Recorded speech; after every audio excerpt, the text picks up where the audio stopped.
The president continues to push his argument that he did, in fact, win last month's election. Chief White House correspondent John Roberts has details. In the Oval Office today, President Trump awarding the Medal of Freedom to college and Olympic wrestling legend Dan Gable.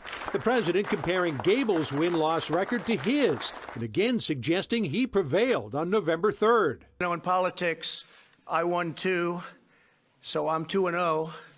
And that's pretty good, too. A week from today, the electors meet to determine who will be the next president. Time is running out for President Trump.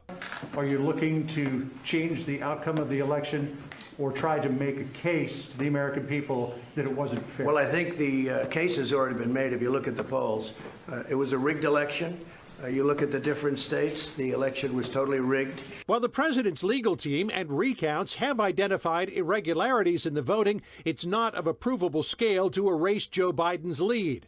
So as Democrats did to him in 2016 and beyond, President Trump is trying to cast doubt on the legitimacy of a Biden presidency. It's a disgrace to our country. It's like a third world country. These ballots pouring in from everywhere, using machinery that nobody knows. And now we find out what we can do about it. But you'll see a lot of big things happening over the next couple of days. The Trump campaign is hoping the U.S. Supreme Court will take up the Pennsylvania mail-in vote case. Senator Ted Cruz telling Fox News the campaign has approached him about arguing it on their behalf. In a statement saying, the bitter division and acrimony we see across the nation needs resolution. I believe the Supreme Court has a responsibility to the American people to ensure within its powers that we are following the law and following the Constitution. In the 11th hour of the legal battle, the president's top attorney, Rudy Giuliani, sidelined after testing positive for coronavirus and checking into Georgetown Hospital.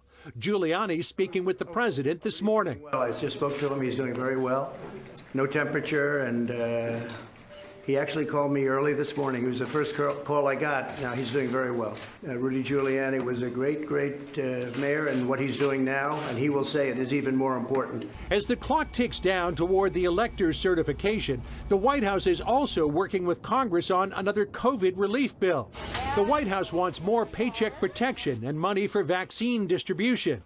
More payments to individuals appear unlikely, but the White House is open to a plus-up in unemployment. We're worried about spiking COVID, so we'd like to get some federal plus-up.